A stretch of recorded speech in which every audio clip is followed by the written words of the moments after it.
Oh,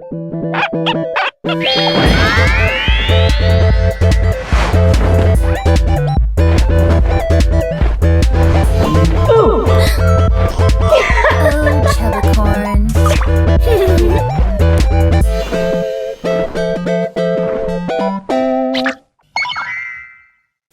Alright, let's get started on some villain poses. So this first one will be a villain holding his or her arms out. So kind of like gesturing, one of those, I don't know how to describe this, like as if they're offering the world for a price, or they're offering some great reward, or they're gesturing like, how could you not want this? So we're drawing a torso kind of like arched forward, and then this character is in the middle of walking, so we'll have a leg stepping forward there, and then we'll have the other foot or leg going back, and it'll be mostly overlapped, mostly hidden. And the foot will be making contact with the ground, so they're stepping towards the viewer. And then we'll have the arms out away from the torso. So I'm going to draw the upper arms first on either side. This seems to be a pretty common villain pose. When I looked up the resources, this came up a lot. It's like this grand gesture. Now that hand, I think I drew it a little too far out. The arms are kind of long there, so I'm going to fix that one. I'll fix both of these. I think they're a bit too long. See how from the elbow to the shoulder, it should be the same length. So elbow to shoulder is the same as shoulder to wrist. So we want to just make sure you keep that consistent. So I'm going to bring the thumb and hand a bit higher. All right, so we have, hand a bit higher there.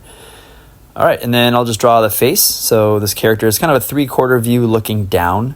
A lot of commonalities of villain poses is they tend to look down, like as if, they're looking down upon people. They think they're better than everybody else.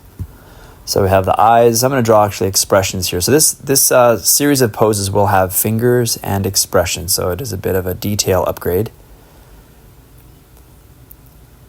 And there you go. So he is gesturing or making some offer. All right, this next one will have hands clasping together. So this is like a calculating pose where you have the fingertips touching. I'm going to go ahead and measure from the head to the bottom of the torso and line that up with bottom of the torso to the feet. That's the bottom of the torso is the halfway point. So thinking about villains, I'm going to tell you a couple of my favorite villains. There's villains that stand out the most. One immediately comes to mind is Antoine Giguère from No Country for Old Men. That guy was so cold and brutal. Just by the flip of a coin, he basically decides if you live or die. By the way, I'm drawing the hands clasping together right here. So I'm going to draw the elbows out. So the elbows are coming forward, like the arms are coming at us a little bit. And then you'll see in a minute here, I'll zoom in and show you the fingertips because you need to see how that comes together. Yeah, anyway, Antoine Giguère's one. This is kind of an obscure one, but the Corinthian from the Sandman series, he was a spirit or a ghost or some godlike character that had mouths for eyes, and he was constantly killing and then stealing people's eyes and then shoving them into his mouths, which were his eye sockets, and then eating their eyes. Sorry, it's out of focus. My camera focused on my thumb, I guess, so you get a nice close-up of my thumb hairs. That's nice. Anyway, you can see the fingers there. The fingertips are touching. So this character is cartoony, so there are 3 fingers and a thumb. You can always add a finger if you want to make it more realistic. Okay, so another villain I think that stands out. This is another really obscure villain, but there's this graphic novel that I love that haunted me for a long time, and it's called Beautiful Darkness by Carrascoët.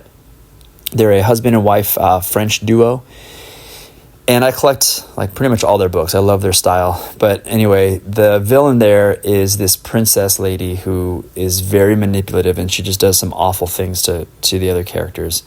By the way, none of what I said is kid-friendly. Those movies or books, it's pretty much 18 and older just because it's so brutal and violent. So yeah, but luckily for me, most of my fan base is over 18, according to analytics, or according to what you guys are claiming on your profiles and your what you're telling YouTube, I guess. All right, so this one is a very dramatic low angle shot of either a maniacal laugh, or this could also be the villain losing. So it's this, you'll know what I'm talking about once I add the hands here. So that foot looks really huge and dramatic, and it's just to emphasize that we are extremely low angle, looking up the torso, looking from the ground up to this pose. And so watch when these arms come out, you'll see it's like this.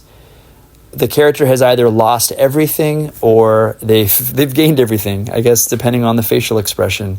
I'm going to make this character laughing maniacally. So we have the other upper arm is behind the torso on that the further away arm. And then the hands are gesturing up. So we'll draw the shape of the palm of the hand, and then the fingers curling up like that.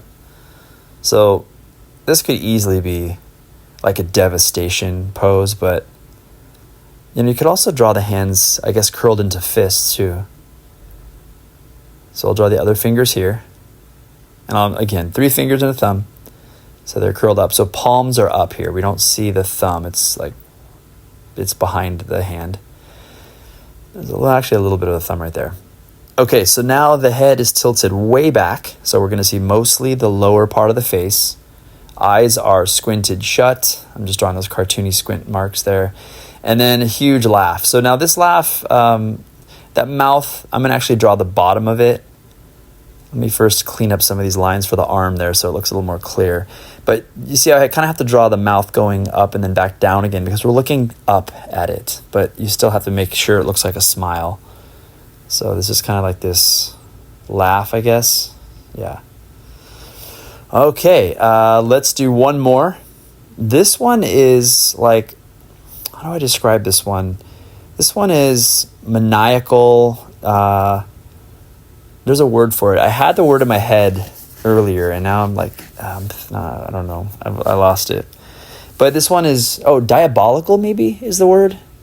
Kind of like freaky, like this character just gained powers or is transforming, got stronger, and is very excited about it. And so you'll see, again, it's a more extreme pose. Like you can see just like the one next to it.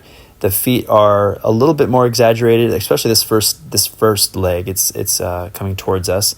The back leg is going to hang back. It's going to go further into the background. So you'll see how it's way up compared to the other foot.